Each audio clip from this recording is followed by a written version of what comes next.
Hi friends, இன்னைக்கு நம்ம வீட்ல என்ன ஸ்பெஷல்னா அரைச்சு விட்ட பன்னீர் பிரியாணி. அத நான் அரைச்சு விட்ட பிரியாணி. ஏன்னா குழந்தைங்க எல்லாம் எடுத்து போட்டுறாங்கல்ல, இதுன்னா அப்படியே சாப்பிடுவாங்க, உடம்புக்கும் நல்லது. Okay okay okay, super super. பாத்துருவோமா? அதுக்கு முன்னாடி லைக் பண்ணுங்க, கமெண்ட் பண்ணுங்க, சப்ஸ்கிரைப் பண்ணுங்க, மறக்காம பக்கத்துல இருக்க பெல் பட்டனை கிளிக் பண்ணிடுங்க. 3 டேபிள் ஸ்பூன் போல எண்ணெய் விட்டுக்கலாம்.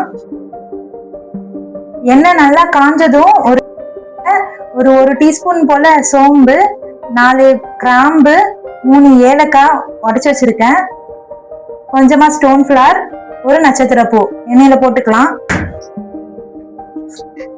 நல்லா பொரிஞ்சதும் 2 பெரிய வெங்காயம், பெருசா இருந்ததுன்னா ஒரு பெரிய வெங்காயம் போதும், அது கீறி வச்சிருக்கேன், அதை அப்படியே போட்டுக்கலாம். 10 சின்ன வெங்காயம், ஒரு துண்டு இஞ்சி. இஞ்சி அப்படியே போடுற, தோல்லாம் சீவலையா? இந்த வீடியோக்காகங்க, இது தோல்லாம் சீவி குட்டி குட்டியா கட் பண்ணி தான் போடணும். Okay okay.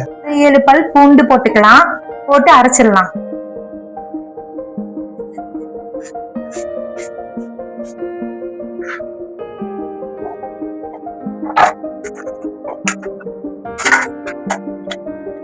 அரைச்சாச்சு. வெங்காயமும் நல்லா வதங்கிடுச்சு. இப்போ வதங்கினதோட இதை சேர்த்துக்கலாம்.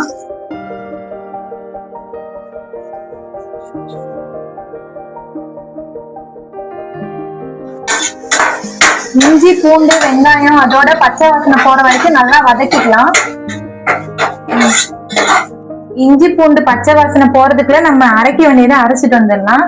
3 தக்காளி, கொஞ்சமா மல்லி, ஒரு கைப்பிடி அளவு போல புதினா. தக்காளி கட் பண்ணி தான் போட போறேன், அப்படியே போட போறது இல்ல. பச்சை மிளகா? ஆமா, பச்சை மிளகா 3. Okay okay. பச்சை மிளகா 3 போட்டு அரைச்சுக்கலாம். அப்பப்ப கிளறி விட்டுக்கோங்க, இல்லைன்னா அடி பிடிச்சிடும். அரைச்சாச்சு. இப்ப இதையும் சேர்த்துக்கலாம்.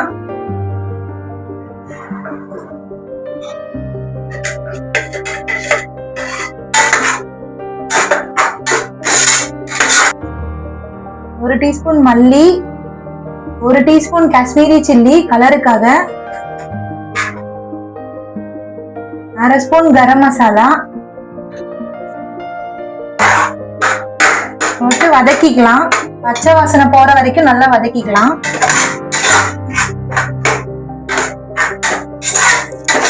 இது வதங்குற டைம்ல இப்போ நம்ம பன்னீர் கட் பண்ணிடலாம். இது 1/2 கிலோ பன்னீர், நம்ம இன்னைக்கு 1/4 கிலோ தான் செய்ய போறோம்.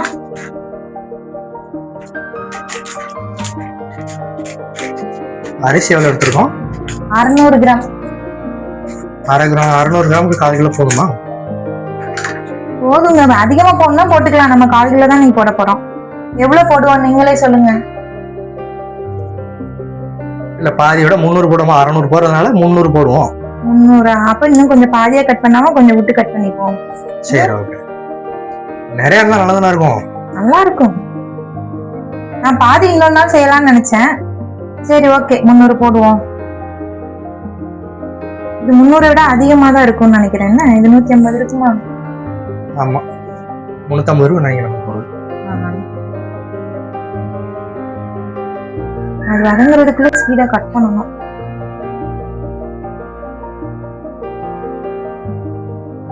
கட் பண்ணி முடிச்சாச்சு.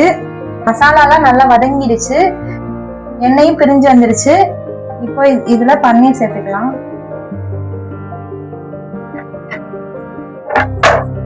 பன்னீர் மேல மசாலா படுற மாதிரி நல்லா கிளறி விட்டுக்கலாம்.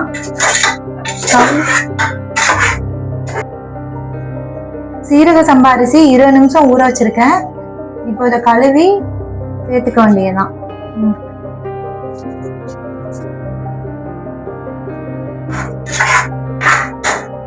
பன்னீர் மேல மசாலாலாம் நல்லா பட்டுருச்சு. கழுவுன அரிசியை சேர்த்துக்க வேண்டியதான். இந்த டம்ளர்ல தான் நான் அரிசி அளந்தேன். 4 டம்ளர் வந்தது. ஸோ 8 டம்ளர் தண்ணி ஊத்திக்கலாம். 1/2 மணி நேரம் ஊற வச்சிங்க, அதுக்கு மேல போனேன்னா 1.5 டம்ளர் தண்ணி ஊத்தினா போதும். இன்னைக்கு 20 நிமிஷம் தான் ஆனனால நான் 2 டம்ளர் தண்ணி ஊத்திக்கிறேன். 8 டம்ளர் தண்ணி ஊத்தியாச்சு. இப்போ உப்பு சேர்த்துக்கலாம். உப்பு நம்ம முன்னாடியே சேர்த்துருக்கணும், மறந்தாச்சு. உப்பு போட்டு உப்பு காரம் டேஸ்ட் பண்ணிக்கலாம். உப்பு காரம் செக் பண்ணியாச்சு, கரெக்டா இருக்குது. இப்போ குக்கரை மூடி வச்சுட்டு 2 விசில் விடுவோம்.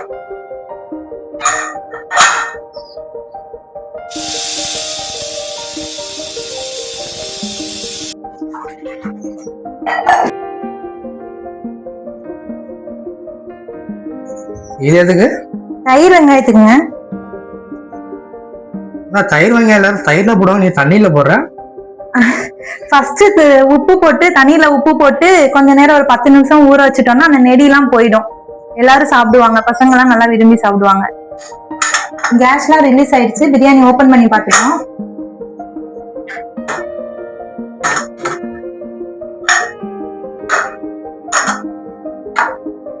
வாசனை செம்மையா இருக்கு. கலந்து விட்டுக்கலாம்.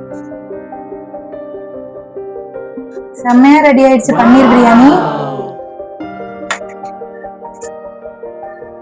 தயிர் வெங்காயம்